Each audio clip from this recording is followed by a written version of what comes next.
موديل سني تاب تاب منيا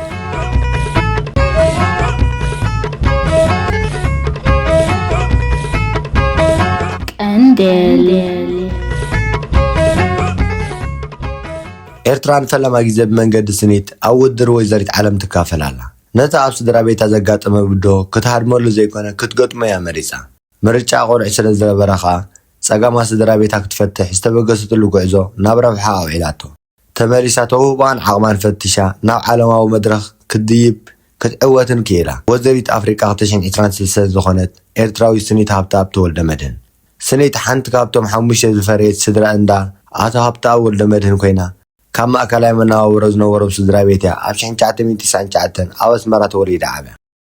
ኣባ ኣቶ ሃብታብ ተወልደ መድህን ሰራሕተኛ ኢንሹራንስ ኣድያ ነፍስሄር ወይዘሮ ኣድያም ዮሃንስ ድማ ጀሜትራ ኮይኖም እዮም ድሌታና መልኡ ብልዑል ስድራ ቤታዊ ፍቕሪ ኤርትራዊ ክብርታትን ዕብየማ ካብ ጽባቐ መልክዓ ዝተልዓለውን ጀዊት ብቋንቋ ብሌን ጽባቐ ጓሉ ሂዋን ብዝወሃብ ናይ ቁጥሮት ስም እናጸውዑ ብልጽትን ርእሰ ተኣማንነት ሓፍ ዘበለት ውላድ ክትኮነሎም ተመንዮም ጓስዮማ ኢዶም እውን ኣይሰኣኑን ፍረ ፃዕሮም ክሓፍሱ ኣብ ዝኽልሉ ተስፉ መድረኽ በፂሖም ኣለዉ ስኒት ዕድሚያ ንትምህርቲ ምስ ኣኸለ ወለዳ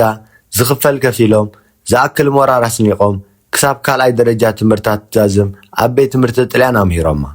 ኢዶም እውን ኣይሰበረቶምን ናብ ኮሌጅ ዝእቱ ነጥቢ ረኺባ ኮሌጅ ማይ ነሕሒ ተጸምቢራ ቀዳማይ ዓመት ትምህርታ ዛዚማ ናብ ካልኣይ ዓመት ትምህርታ ንምክትታል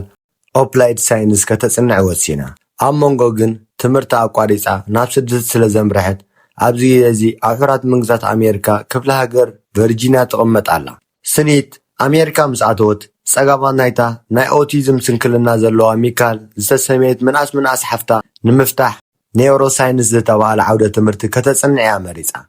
እዚ ዓውዲ ከተጽንዕ ዝመረፀትሉ ብቐንዱ ካብ ንእሰነታ ብኮነታት ጥዕና ሓፍታ ክትግደስ ስለ ዝጀመረት እኳ እንተኾነ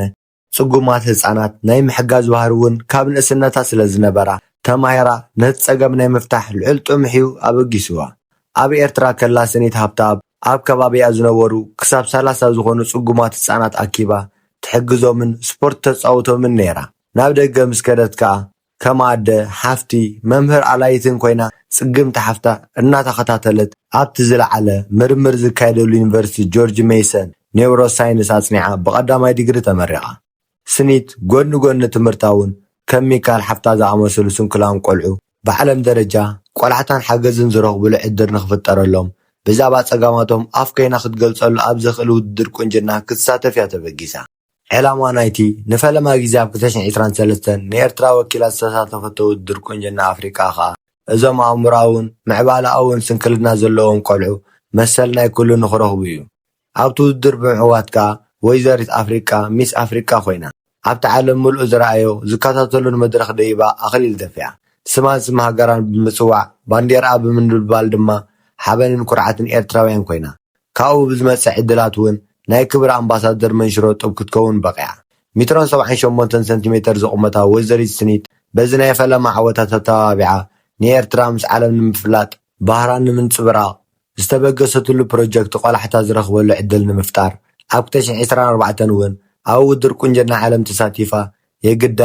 ኣብቲ ቀንዲ ውድድር ኣይተዓወተትን በዚ ዘቐረበቶ ፕሮጀክት ግና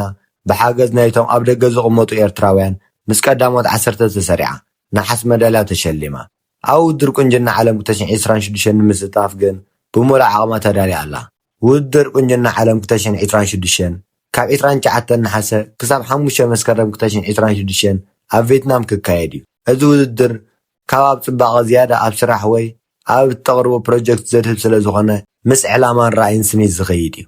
ስኒት ሃብታብ ነቲ ወይዘሪት ዓለም ንምዃን ኣብ ቪየትናም እተካየዱ ውድድር ንሕግዛውን ካብ 3 ክሳብ 4 ናሓሰ 2026 ኣብ ኣስመራ ናይ 2 መዓልቲ ምብፃሕ ብምፍጻም ናብ ቤት ትምህርቲ ፍኖተ ብርሃን ብምኻድ ምስ ወለድን ተምሃሮን ሃገራዊ ማሕበር ኣእምሮኣውን ምዕባለኣውን ስንኩላን ተራኺባ ዘትያን ኣስተምሮ ሂባን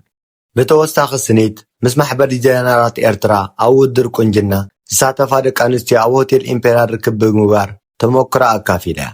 ውድድር ቁንጅና ዓለም ዘካየዳ ትካላት ነናተን ዕላማን ረቂቕ ጥሙሕን ከም ዘለዎም ብምግላጽ ከዓ እምነትካን ክብርታት ሃገርካን ሸጥካ ዝግበር ውድድር ኮነ ዝሕፈስ ዓወት ውዒሉ ሓዲሩ ሕልናዊ ቅሳነት ዘይፈጥር ታሪካን መንነትካን ዘብርስ ስለ ዝኾነ ዘካይዶ ውድድራት ንዝተወገሳሉ ዕላማን ፕሮጀክትን ቀዳምነት ዝሰርዕ ክኸውን መኺራ ብወገና ክትዕወተሉ ትኽእል ዝነበረት የግዳ ምስ ባህልን ክብርታትን ሕብረተሰባ ዘይከይድ ብምዃኑ ዝነፀገቶ ውድድራት ከም ዘሎ ሓቢራ ውድድር ቆንጅና ዓለም ሓደ ካብቲ ኣብ ዓለም ዝዓበየ ውድድራት እዩ ኣብዚ ካብ 130 ሃገራት ዝተወከላ ወይዘራ ዝሳተፎ ውድድር ከዓ ኤርትራ ንፈለማ ግዜ ብውክልና ወይዘሪ ስኒት ሃብተኣብ ትሳተፍ ኣላ ኣብቲ ውድድር ትሳተፍ ጓል ኣንስተይቲ ናታ ታሪክ ስለትነግር ከዓ ስኒት እውን ኣብ ውድድር ክዕውታት ዝኽእል ብልጫታት ፅቡቕ ነገራት ኤርትራ ንምንፅብራቕ ዝኣክል ስንቂ ሰኒቓ ምድለዋታት ፃፊፋ ከም ዘላ እያ ሓቢራትና ስኒት ኣስመራ ኣብ ዝመፀትሉ ቤተሰባን ኣፍቀርታን ብልዑል ሓበን ተቐቢሎማ ኣብታ ኣጋጣሚ ዝረኸብናዮ ወዲ 87 ዓመት ናይ ቀረባ ቤተሰባ ኣቦ ዮሴፍ ገብረሃንስ ሓትና ወይዘሮ ክብራ ዮሃንስ ስኒት ጓሎም ብእትጓነፀፎ ዘላ ዓወት ወሰን ዘይብሉ ሓጎስን ሓበንን ከም ዝስምዖም ብምግላጽ ኩሉ እተካየዱ ዕማማት ንህዝባን ሃገራን ማእከል ዝገበረ ክኸውን ተላብዮም ስኒት ሓበን ኤርትራን ኩርዓት ደቂ ኣንስትዮ ኤርትራውያን እያ ካብ ባዶ ተበጊሳ ስለ ዝተቓለሰት እያ ድማ ብሓርኮት ኮታ ኣብዚ ደረጃ ዝበፂሓ ዘላ ቡዶታት ኣብ ምስጋር ሞራልን ምትብባዕን ወለዳ ቤተሰባን ልዑል ምንባሩ እውን ትገልጽ ኣብ ኤርትራ መፂኣ ብዝተገብረላ ሓገዝን ሞራልን ፍሉይ ትብዓት ረኺባ ምህላዋ ብምሕባር ከዓ ኤርትራውያን መንእስያት ተጸቢኻ ዝመጽእ ማና ከምዘየለ ተገንዚቦም ክብርታቶም ዓቂቦም ኣብ ኩሉ ዓውድታት ክቃለሱ ተላብያ ቀንዴል